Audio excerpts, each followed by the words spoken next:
Good Thursday evening and welcome to the NCWLIFE Evening News. I'm Grant Olson. Before we get to today's top news stories, let's take a quick look outside our weather window. And today we're looking down at the beautiful Wenatchee Valley from our Sky-Fi tower camera up on Jump Off Ridge overlooking Wenatchee. You can see Wenatchee Heights kind of to the left center of your screen, but you can also see clouds rolling in. We did start off on the clear side with lots of sun. Now we did see some clouds throughout the afternoon. The clouds will continue to roll in all ahead of a great big storm system that's set to move into the northwestern United States. That will be probably late tomorrow afternoon. I'm thinking about 3 or 4 o'clock. We'll really start to see some snow. You're looking right now, that white area on the map is the part of that snow system that will move down on us from the northwest. And folks, it's going to dump a lot of snow between the afternoon on Friday and the time we get into early Sunday morning. We'll talk much more about this pending winter storm coming up here next. But first, a few of the stories we're following for you tonight. Everything's back to normal at Central Washington University with classes ready to resume today following what turned out to be a false active shooter report. A travel trailer being used as a full-time home was destroyed in a fire last night in the Dryden area.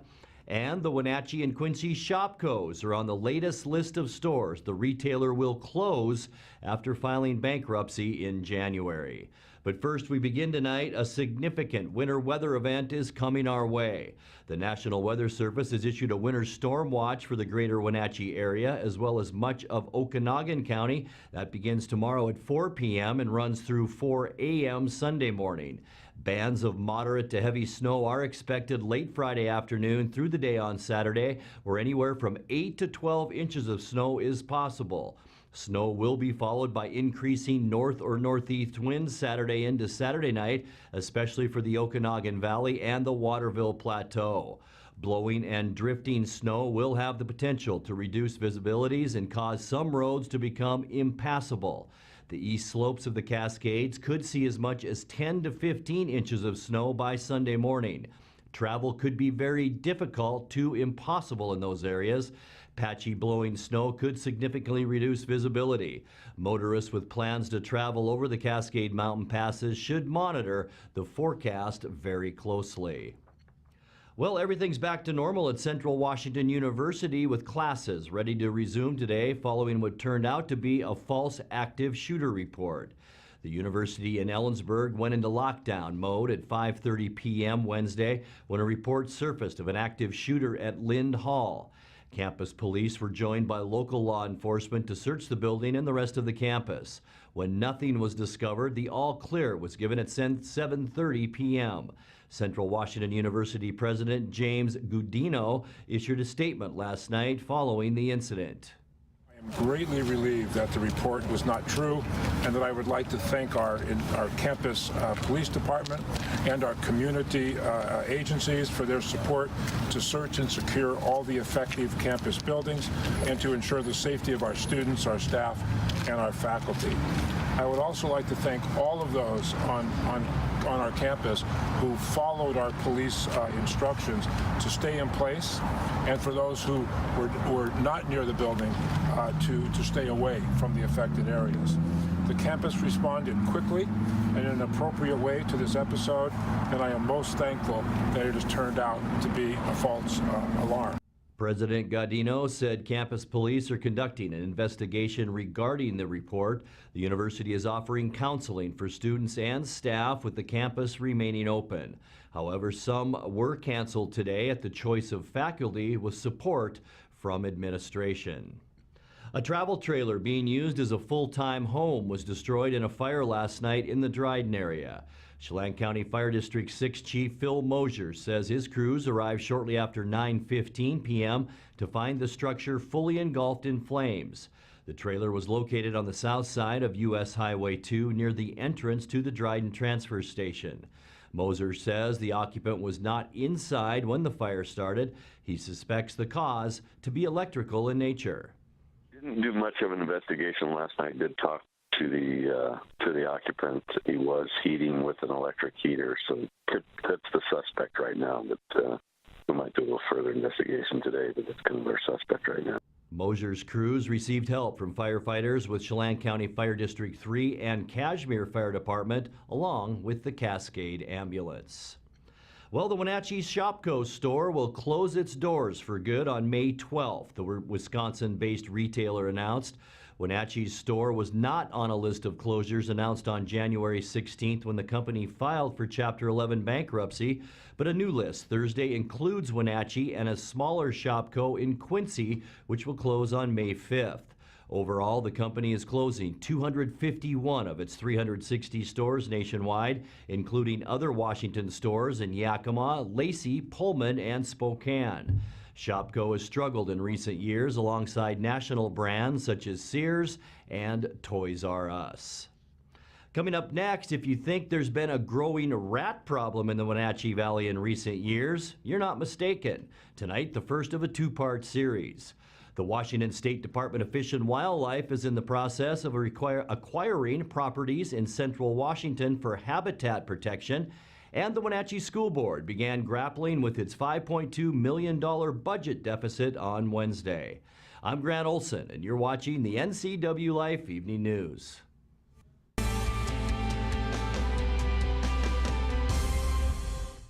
Family roles change with time. You may find yourself being an unpaid caregiver to a loved one. Caregiving can be rewarding, but also stressful.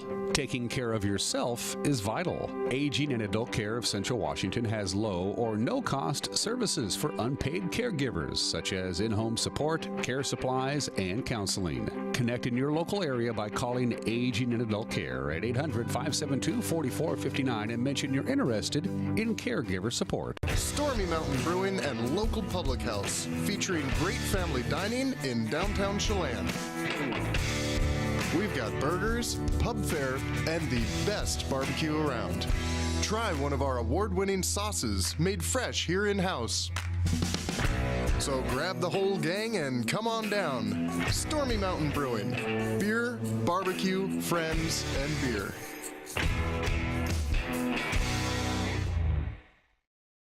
Since 1932, Camp Seneca, nestled on the beautiful shores of Lake Wenatchee, has provided children grades 1 through 12 with the ideal location for kids to learn new skills, have fun, and make friends while creating memories that will last a lifetime. Camp Seneca's rustic log cabins and their staff serve to provide each group a unique summer camp experience. Register for Camp Seneca today, www.campfirencw.org.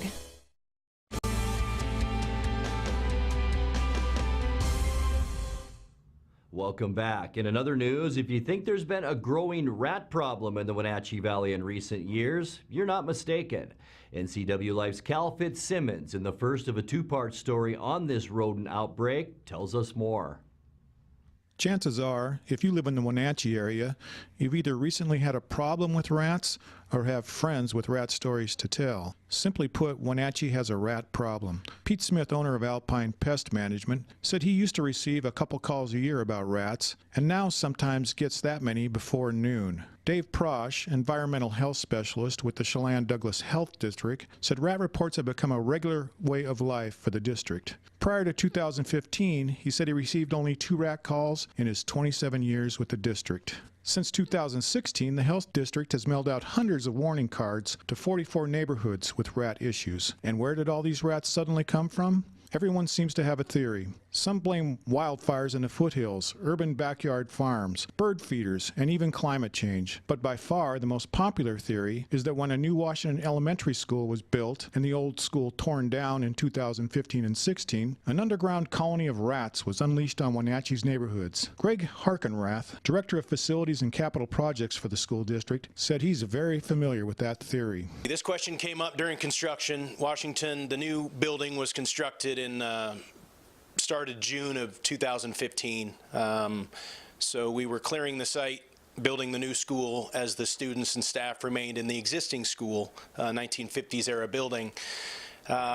So during that process, lots of ground disturbing activities, grading, things like that to build a new school. In the summer of 2016, we moved out of the existing building. And then the contractors took the building over and then abated that building of hazardous materials, asbestos and things around pipe wrap. So we were pretty much in the crawl spaces of that building. And there was, there wasn't any evidence of any rats or rats feces.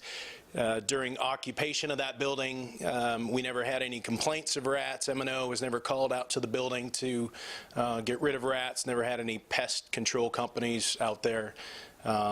And then after demolition of that building, there was never any sightings of any rats on that site. I was pretty much on that site for probably 6 months during construction, and there just was never any evidence of that. So I was asked the question soon after construction on that, and then I asked around. I asked the contractor, general contractor, abatement contractor, maintenance and operations department, school staff, and no one had ever had any sightings of rats. So I'm happy to say that the rat problem in Wenatchee did not come from Washington Elementary. Tomorrow, we'll look at the problems these rats pose and things that can be done to limit or eliminate them from your home. Thank you, Cal. The Washington State Department of Fish and Wildlife is in the process of acquiring properties in central Washington for habitat protection. Among the parcels is 2,400 acres of shrub, steppe, grassland, and forest habitat. That's in the vicinity of historical Columbian sharp-tailed grouse and greater sage grouse populations, all in Douglas County. The parcels border the Central Ferry Canyon Wildlife Area, BLM, and DNR lands. Officials say the project is consistent with the WDFW's recent efforts to protect sharp-tailed grouse populations in Douglas, Okanagan, and Lincoln counties. They say it would also maintain and expand opportunities for public hunting, wildlife viewing, and other compatible recreation. Douglas County commissioners are in support of the project. WDFW is also acquiring this 160-acre property in Grant County to eliminate withholding within the Columbia Basin Wildlife Area. Washington State Parks, the current owner, manages this parcel on a landscape where most of the public land is managed by Department of Fish and Wildlife. Consolidating this land under Department of Fish and Wildlife ownership would clear up public confusion about ownership, land use policies, and rules in effect for this area. The Wenatchee School Board began grappling with its $5.2 million budget deficit yesterday. The board said it wants to preserve as many staff positions as possible, condense costs in programs, reduce additional pay, like stipends, and look at ways to consolidate administrative and classified services. The recommendations came after reviewing a community survey of about 1,000 people. Next up, district staff will develop scenarios for making the cuts that will be taken to a board meeting February 12th at 6 p.m.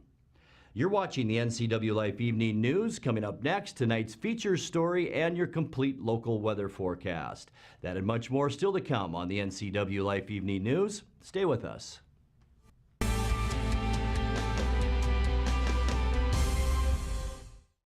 When you have to get there on time and looking good, call Fast, Friendly, Reliable AC Checker, 663-TAXI. Available 24/7, AC Checker Taxi has the industry's only on-time or it's free guarantee for your pre-booked call. Some conditions apply. Call 663-8294. AC Checker, 663-TAXI. Schedule your ride ASAP or book up to a year in advance online at azchecker.com. American Classic Checker Taxi, 663-TAXI. That's 663-8294.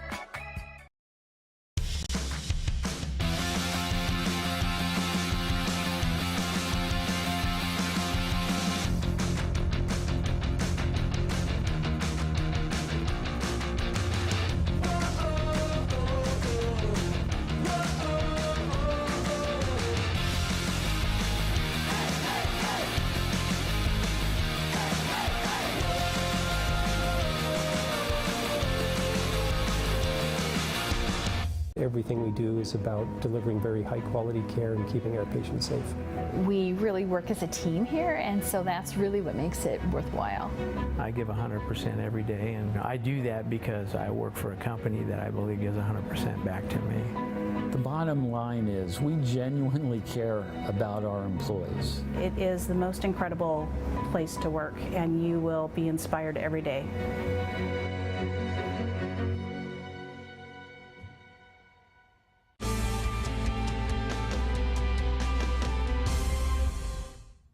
Welcome back to the NCW Life Evening News. The Washington State Apple Blossom Festival's royalty selection pageant is this Saturday. All this week on the NCW Life channel, we're featuring 2 candidates per night. NCW Life's Eric Granstrom has more. First up is candidate Maria Elena Metzger. She's the daughter of Helen Metzger and Gary Metzger. So I'm born and raised in Wenatchee, and I'm a senior at Wenatchee High School. Go Panthers. And I've been on the dance team, Wenatchee Varsity Applettes dance team, for 3 years now. Okay, all right.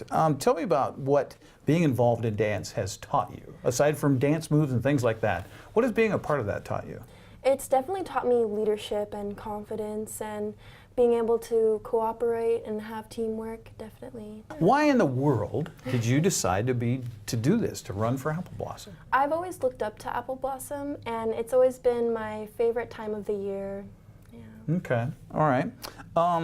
It says in your bio that you were involved or still involved in suicide prevention. Yeah. Why have you chosen to be, I guess, to take that cause on? It was very important, especially since we had that suicide a year ago. So me and my team were involved in it, walking around the track for about 2 years. We did that. Hopefully we can do that this year too. Next up, candidate Lucy Gomez, who's the daughter of Irma Gomez. I'm a senior at Eastmont High School, and I'm super involved in everything that goes on, whether it's homecoming or doing campaigns for kindness.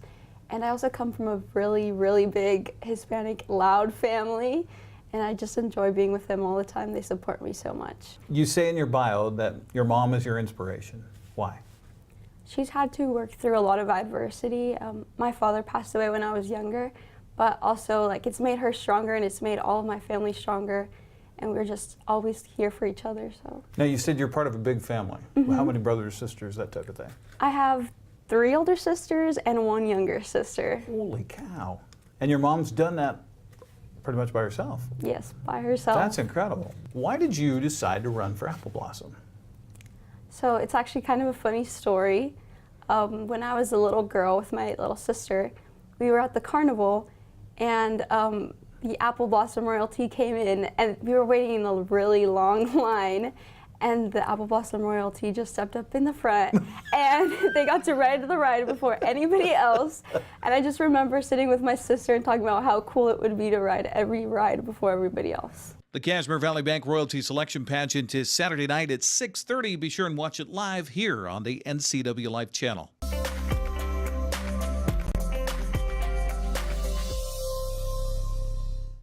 Time now for a check of your North Central Washington weather forecast. But before we get into all those details, and there are a ton of them to get to tonight, let's take a quick look outside our weather window at the beautiful shot of our Wenatchee Valley this afternoon. Clouds rolled in about midday today or so, and that's all ahead of a big storm system heading our way. Just a skiff of snow around the greater Wenatchee Valley proper. But that is all going to change over the next couple of days, and we'll get to that in a second. High temperature today, about like yesterday, in the lower to mid-20s. We topped out in the Wenatchee area at 24 degrees, still well below where we should be for high temperatures this time of year. 39 is our normal high temperature. 5 degrees is where we started this morning, so yeah, it was a little bit on the chilly side this morning, well below where we should be. Our record high, once again, back to a year ago, 2018, 60 degrees. We were talking in the newsroom. Don't remember that. How can we not remember 60 degrees the first part of February? 3 degrees, our record low temperature, and that was set in 1969. We're still just under 9/10 of an inch of moisture so far this year since January 1st. Sunrise this morning, 7:19. Sunset this afternoon at 5:12. Now let's get into it. Let me show you what this winter storm will bring as it moves into north central Washington. Tonight at 10 o'clock, turning mostly cloudy. We'll still see chilly temperatures, but it's this little area right here off Vancouver Island. Not an established low pressure system yet, but as we move into Friday, it does become developed and begins to move into the northwest part of the state. A winter storm watch will go into effect tomorrow at 4 o'clock. We'll see an 80% chance of snow, at least an inch or two of snow during the day on Friday. And look what happens as we get to Friday night, and a 100% chance of snow.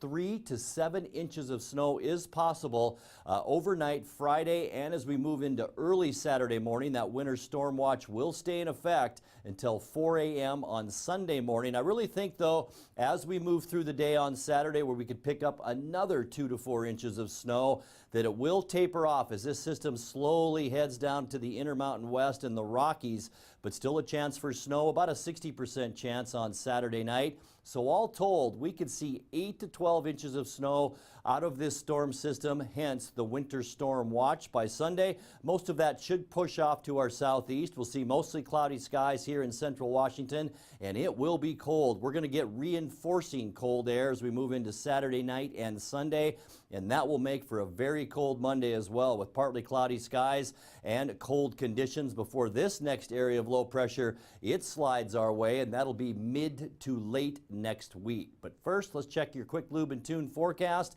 and see what we can expect temperature-wise in our weather. 17 overnight tonight. That's a big improvement compared to what we've seen the last couple of nights. An 80% chance of snow during the day Saturday, or Friday rather. That goes up to a 100% chance, especially in our overnight hours on Friday, where we could see a good amount of snow when we wake up on Saturday morning, and then more snow for Saturday and 23 degrees. We do cool down on Sunday and Monday. 20 for our high Sunday, 7 degrees our overnight low, 21 for Monday, 22 for Tuesday under mostly cloudy skies, and then we'll see a little bit of sun on Wednesday. Still chilly though, with highs then around 25 degrees. And that's a look at your local weather forecast. Coming up next, tonight's sports report with Eric Granstrom and more as the NCWLIFE Evening News continues right after this.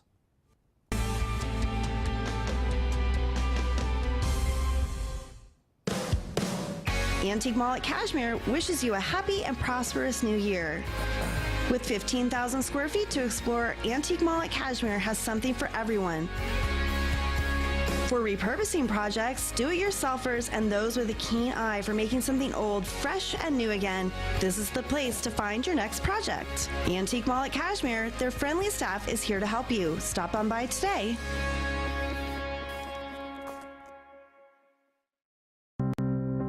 I'm working today. I've got some work to do today. Don't forget, I've got some work for you today. Have a good first day at work, Mom. Thanks. Your donations to Goodwill fund job training programs right in our community. New beginnings feel great, don't they? Yes, they do. Be a job creator. Goodwill. There's more behind the store. And now it's a sports update on the NCWLIFE channel. And a happy Thursday to you. The battle for first in the Big Nine went to the Rams last night in Yakima. West Valley beat Wenatchee 50-41 to move into a tie for first in the league standings behind Logan Kinlock's 22 points, 11 of which in the first quarter. Garrett Long led Wenatchee with 12 points and J.J. Jelsing had 11. Wenatchee must win Friday and get some help from Davis against West Valley to take the league title. Also last night, Eastmont's Isaac Wellborn went off for 38 points with 7 3-pointers as the Wildcats beat Sunnyside in overtime, 81-75. Preston Esparza kicked in 15 while Trey Haberlock had 11. As Eastmont finishes the season 5-7 in league play, they'll travel to either Moses Lake or Davis for the district play-in game next Tuesday. Turning to the Les Schwab girls scoreboard from last night, despite 13 points from Caitlin Cox, Sunnyside dispatched Eastmont 77-48 to clinch the Big Nine league title and won their 9th straight game. Eastmont will play at Davis in a district play-in game next Tuesday at 5:45. Wenatchee also officially eliminated from the postseason, falling at West Valley last night 53-28. Emily Redmond led the Panthers with 11 points. They'll finish the season at home tomorrow night against the Moses Lake Chiefs. Well, Cashmere High School freshman Bella Fox has been chosen to attend a junior development camp for the United States Biathlon Association held next week in Soldiers Hollow, Utah. Congratulations. This event is held concurrent with the International Biathlon World Cup race held at the same location. Bella will be coached and trained in ski with the U.S. Biathlon team for a week. She also has been chosen to represent the U.S. Biathlon Association in Sweden at the World Championship Junior Development Camp in March. Wow, congratulations, Bell, and best of luck. Hockey night tonight here on the NCWLIFE channel. We will feature the Wenatchee Wild and Vernon Vipers from a game held last Saturday at the Town Toyota Center. Art Checker had the play-by-play right here on the Wenatchee Wild Hockey Network. Barger on the right wing. Ahead for Grabel. Grabel in his shot. He scores! Trevor Grabel!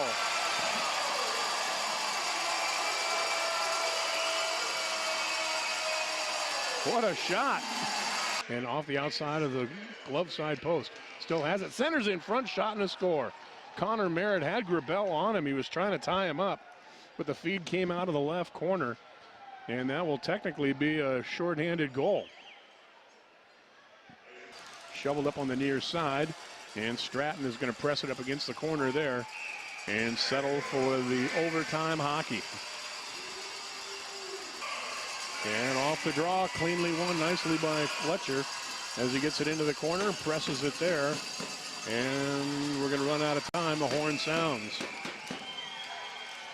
So for the fourth time this year, the Wenatchee Wild will have a game decided by a shootout. The Vipers will send out Connor Merritt. It's his first shootout attempt. He's a left-hander, carves way over wide to his right. He's in, he shoots, and he scores.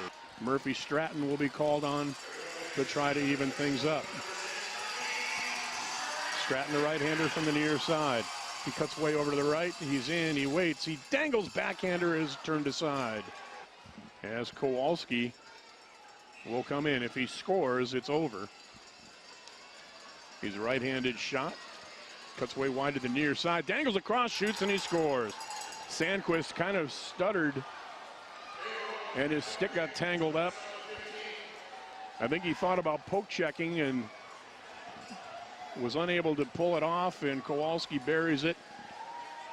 And it's a 2-1 shootout victory for the Vipers. Okay, now that's just the highlights. Watch the game in its entirety, starting with Hockey Night at 7 o'clock tonight here on the NCWLIFE Now channel. Now, speaking of the Wild, they're going to have a busy weekend coming up on a road trip in BC. Wenatchee will be at Cowichan Valley Friday at 7. Then they'll be at Victoria Saturday at 7 and Coquitlam Sunday at 3. The Wild enter the weekend third place in the BCHL's Interior Division with 60 points. That's 5 points behind Merritt and 9 behind first place Penticton.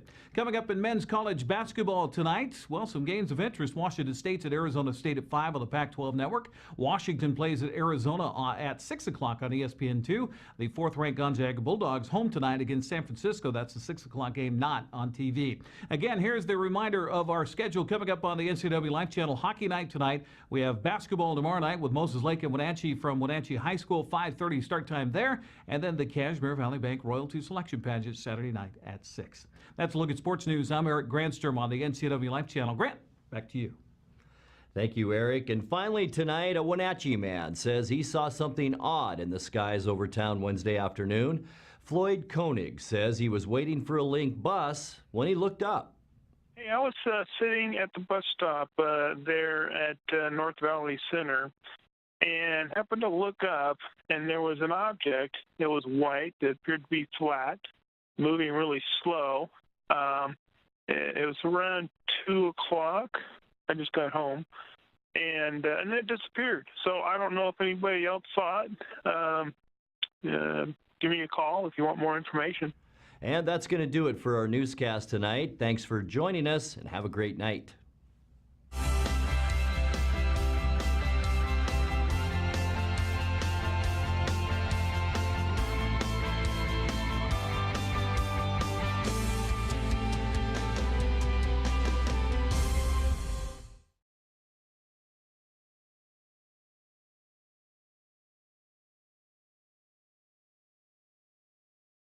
The NCWLIFE channel is your home for local news, local weather, and events including live local high school sports. Watch inspiring local shows featuring local people. Don't miss Wake Up Wenatchee Valley. Let's Learn, Guada TV, Street Talk and Other Stuff, the 12th District, Life with Lisa, and the Arbiter of Stoke. NCWLIFE channel is your local TV station. Hey there, Wenatchee. I'm Sean Lee, and I'm inviting you to check out the NCW Movie Guide to keep up on what movies are playing in our town.